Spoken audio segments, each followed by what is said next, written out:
ಇನ್ನೂ ಆಗಿರಲಿಲ್ಲ. ಆದರೂ ಕೂಡ ಅವ್ರ ತಂದೆ ನನ್ನ ಸ್ನೇಹಿತರು, ಮುಸ್ಲಿಂ ಅವ್ರ ಮಕ್ಕಳು, ಇನ್ನು ನಮ್ಮ ಶಾಲಾಗೋಯ್ತು ನನ್ನ ಬ್ರದರು. ಇನ್ನು ರಾಮಮೂರ್ತಿಯವ್ರ ಬಗ್ಗೆ ಹೇಳೋದೇ ಬೇಕಾಗಿಲ್ಲ. ಅವ್ರು ಬಿಡಿ, ಅವರು ನಮ್ಮ ಫ್ರೆಂಡು. ಏನು ರಮೇಶ್ ರೆಡ್ಡಿ ಅವರು ಸಾಹೇಬ್ರೆ ನಮಸ್ಕಾರ. ವೇದಿಕೆ ಮೇಲೆಲ್ಲ ಅನೇಕ ಹಿರಿಯರು ಕೂತಿದ್ದೀರಿ. ಇಲ್ಲಿ ಎಲ್ಲರೂ ಕೂಡ ಮುಖ ಪರಿಚಿತರೆ, ಇನ್ನು ಸ್ವಲ್ಪ ಹೊಸ ಮುಖ ಬಂದಿರ್ಬೋದು. ಎಲ್ಲರೂ ನಮಗೆ ಅನ್ನ ಸಾಕೋರೆ. ಇದು 40 ವರ್ಷ ಅಂತ ನಾನು ಬಂದು ನವೆಂಬರ್ 17 80 ಬಂದೆ. ಅಂದರೆ ನಾವು ಸ್ವಲ್ಪ ಸೀನಿಯರ್ ಆಗಲಿಲ್ಲ. ನನಗೆ ಡೆಲ್ಲಿಯವ್ರು ನೆನಪು ಚೆನ್ನಾಗಿದೆ. ಪಾಪ ಅವ್ರ ಫೈಲ್ಗಳೆಲ್ಲ ಹಿಡ್ಕೊಂಡು ಎಲ್ಲ ಓಡಾಡೋವಂಥ ಕೆಲಸಗಳನ್ನ ನಾನು ನೋಡಿದ್ದೀನಿ. ಅದಾದಮೇಲೆ ಇದು ಫಾರ್ಮೇಷನ್ ಆದಾಗ ನಿರ್ಮಾಪಕರ ಸಂಘಗಳಿಗೂ ಇದಕ್ಕೂ ಆದಂಥ ಗಲಾಟೆಗಳನ್ನು ನೋಡಿದ್ದೀನಿ. ಇದು ಮಹಾನ್ ಗಲಾಟೆಗಳು, ಕಲ್ಗಿಲೆಲ್ಲ ತೂರುವಂಥದ್ದು, ಹೊಡೆದಾಡೋದು, ಯಾವುದೋ ಮಟ್ಟಕ್ಕೆ ಕೊಟ್ಟಾಗಿರ್ತದೆ, ಅದನ್ನು ನೋಡಿದ್ದೀನಿ. ಬೆಳವಣಿಗೆ ನೋಡಿದ್ದೀನಿ. ಆಮೇಲೆ ಒಂದು ಸಣ್ಣ ಹಳ್ಳಿಯ ಸೇವೆಯನ್ನು ಕೂಡ ಇಲ್ಲಿಗೆ ಮಾಡಿದಂಥದ್ದು ಇದ್ದಾವೆ. ಏನು ನೋಡಿದ್ದೀನಿ, ಬೆಳವಣಿಗೆ ಚೆನ್ನಾಗಾಗಿದೆ. ಇವತ್ತು ಇವ್ರನ್ನೆಲ್ಲ ನೋಡಿದಾಗ ಮನಸ್ಸಿಗೆ ಭಾಳ ನೋವಾಗ್ತದೆ.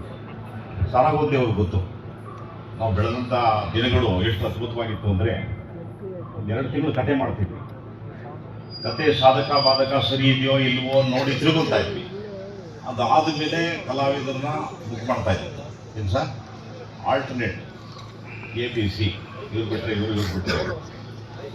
ಅದಾದ ಮೇಲೆ ಡೈರೆಕ್ಟ್ ಆಗಿರ್ತಾರೆ. ನಂಬರ್ ಆಫ್ ಡೇಸಲ್ಲಿ ಎಷ್ಟು ಲೊಕೇಶನ್, ಯಾರ್ಯಾರಿಗೆ ಎಷ್ಟೆಷ್ಟು ಬಟ್ಟೆ, ಒಂದು ಆ್ಯಕ್ಷನ್ ಪ್ಲ್ಯಾನು ಎಷ್ಟು ಬ್ಯೂಟಿಫುಲ್ಲಾಗಿ ಮಾಡ್ತಾಯಿದ್ರು ಅಂದರೆ, ಸುಮಾರು ಒಂದು 25-30 ಲಕ್ಷಕ್ಕೆ ಒಂದು ಸಿನಿಮಾ ಮಾಡಿ 50 ಲಕ್ಷ ವ್ಯಾಪಾರ ಮಾಡಿದಂಥ ದಿನಗಳನ್ನ ನಾವು ನೋಡಿದ್ವಿ. ಡಿಸಿಪ್ಲಿನ್ ಇವತ್ತು ಯಾವ ಮಟ್ಟಕ್ಕಾಗಿದೆ ಅಂದರೆ, ಥಿಯೇಟ್ರ್ ಫುಲ್ ಬೆಲ್ಲ ಹೇಳಿ ಆ ಪರಿಸ್ಥಿತಿಗೆ ಬಂದು ನಿಂತ್ಕೊಂಡ್ಬಿಟ್ಟಿದ್ದೀವಿ. ಈ ಹಾಳಾದ ಮೊಬೈಲ್ಗಳು ಬಂದ್ಬಿಟ್ಟು ಸೆಲ್ಫ್ ಬೂಸ್ಟಿಂಗ್ ಯಾವ ಥರ ಆಗಿದೆ ಅಂದರೆ, ನಿಮ್ಗೇನು ಸುಳ್ಳು ಹೇಳಿದ್ರು ಪಾಪ ಅಮಾಯಕ ಜನರು ನಂಬೋ ಥರ ಆಗೋಗ್ತಿದೆ ಜಗತ್ತು. ಆ ಥರ ಆಗೋಗ್ತಿದೆ. ಎಲ್ಲಿಗೆ ಹೋಗ್ತಾ ಇದೆ ಸಿನಿಮಾ ಅಂದರೆ ನೀವು ಇಮ್ಯಾಜಿನ್ ಮಾಡೋಕ್ಕಾಗದಿರೋಷ್ಟು ಎಲ್ಲಿಗೆ ಹೋಗ್ತಾ ಇದೆ. ಡೋಂಟ್ ಬಿಲೀವ್, ಅಸತ್ಯ ನೋಡಿದ್ರೆ ನಾವು ಹಾಳಾಗೋಗ್ತೀವಿ. ಇವತ್ತು ಎಷ್ಟು ರಾತ್ರಿ ಕಣ್ಣಲ್ಲಿ ನೀರು ಹಾಕ್ತೀನಿ ನಾನು. ಯಾವುದಾದ್ರು ಹಳೆಯ ಹಾಡುಗಳನ್ನ ನೋಡಿದ್ರೆ, ನಮ್ಮ ಶೂಟಿಂಗ್ ನಡೆದಂಥದ್ದು ನೋಡಿದ್ರೆ, ನಮ್ಮ ಹಳೆಯ ಕಲಾವಿದರನ್ನು ನೋಡಿದ್ರೆ ಕಣ್ಣಲ್ಲಿ ನೀರು ಬರುತ್ತೆ ನನಗೆ. ಎಂಥ ಬ್ಯೂಟಿಫುಲ್ ಕಾಲದಲ್ಲಿ ಹುಟ್ಟಿದ್ವಿ. ನಮ್ಮಂಥ ಅದೃಷ್ಟವಂತ ಜಗತ್ತಲ್ಲಿ ಯಾವಿಲ್ಲ ಅಂತ. ಅಂಥ ಗೋಲ್ಡನ್ ಹುಡುಗರು, ಪ್ರೊಡಕ್ಷನ್ ಹುಡುಗರು. ಡೋಂಟ್ ಬಿಲೀವ್, ನನಗೆ ರೆಗ್ಯುಲರ್ ಆಗಿ ಹಂಡೆ ಅಂತ ಇದ್ದ, ಅವನಿದ್ದ. ಇನ್ನು ಅನೇಕ ಇದ್ರು ನಮಗೆ. ಗಂಗಾಧರ ಅಂತ ಒಬ್ಬ ಇದ್ದ, ಹಲಾಲ್ ಗುಲಾಲ್ ಬಾಬು ಅಂತ ಒಬ್ಬ ಇದ್ದ. ಅವನು ಮಾಡಿಕೊಡೋನು ಅವಾಗ.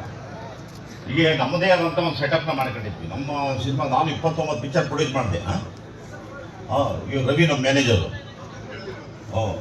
ಕೇಳಿ ಅವ್ರಿಗೆ ನಾವೆಲ್ಲ ಹೆಂಗೆ ಪ್ರೊಡಕ್ಷನ್ ಮಾಡ್ತಿದ್ವಿ ಅಂದರೆ, ಒಂದು ಹೇಳೋಕ್ಕೆ ಅಸಾಧ್ಯ. ಅಷ್ಟು ಅದ್ಭುತವಾಗಿ ನಾವು ಪ್ಯಾಕಪ್ ಆದರೆ ಎಲ್ಲರಿಗೂ ಕೂಡ ಬಟ್ಟೆ ಕೊಡುವಂಥದ್ದು, ಇನ್ನೊಂದು ಕೊಡೋದು ಭಾಳ ಸಂತೋಷವಾಗಿ ಮಾಡ್ತಿದ್ವಿ. ಭಗವಂತನ ಕೃಪೆಯಿಂದ ಚೆನ್ನಾಗಿ ದುಡ್ಡು ಮಾಡಿದ್ವಿ. ಚೆನ್ನಾಗಿ 14 ಲಕ್ಷ ಹಾಕಿ 69 ಲಕ್ಷ ಲಾಭ ಮಾಡಿದಂಥ ದಿನಗಳನ್ನ ನಾವು ಕಂಡಿದ್ದೀವಿ. ಭಾಳ ಕಷ್ಟವಿದೆ. ಯಾಕೆ ಅಂದರೆ, ಒನ್ಲಿ ಒನ್ ಥಿಂಗ್, ಡಿಸಿಪ್ಲಿನ್ ಇಲ್ಲ. ಎಲ್ಲಿ ಶಿಸ್ತಿಲ್ಲ ಬೆಳವಣಿಗೆ ಆಗೋಲ್ಲ ಜಾಗ. ಅದು ಭಾಳ ದೊಡ್ಡ ದುರಂತ. ಮುಂಚೆ ಎಲ್ಲ ಕತೆ ಹೀರೋ ಆಗಿದ್ದ, ಕಥೆನೇ ಹೀರೋ, ಕಥೆಗಿದ್ದರೆ ಹೀರೋ ಗೆಲ್ತಾ ಇದ್ದ. ಇವತ್ತು ಉಲ್ಟಾ ಆಗಿದೆ. ನಾವೇನು ಮಾಡೋಕ್ಕಾಗಲ್ಲ. ನಾವು ಅದನ್ನೇ ಹೇಳಿದ ಅದಕ್ಕೆ ಕಾಂಟ್ರವರ್ಸಿ ಹೊಡೆದ್ಬಿಡ್ತಾರೆ. ನಾನು ಬೇಡದೇ ಇರೋ ಸಮಾಚಾರ ಹೇಳೋದು ಮಾತಿಲ್ಲ. ಲೇಟೆಸ್ಟ್ ಹಾಗೂ ಇಂಟ್ರೆಸ್ಟಿಂಗ್ ಸುದ್ದಿಗಳಿಗಾಗಿ ಬಾಸ್ ಟಿವಿ ಕನ್ನಡ ಚಾನೆಲ್ನ ಸಬ್ಸ್ಕ್ರೈಬ್ ಮಾಡಿ. ಹಾಗೆಯೇ ಬೆಲ್ ಐಕಾನ್ ಪ್ರೆಸ್ ಮಾಡಿ. ಇದರ ಜೊತೆಗೆ ಫೇಸ್ಬುಕ್, ಇನ್ಸ್ಟಾಗ್ರಾಮ್, ಎಕ್ಸ್ನಲ್ಲೂ ಮಿಸ್ ಮಾಡದೆ ಫಾಲೋ ಮಾಡಿ.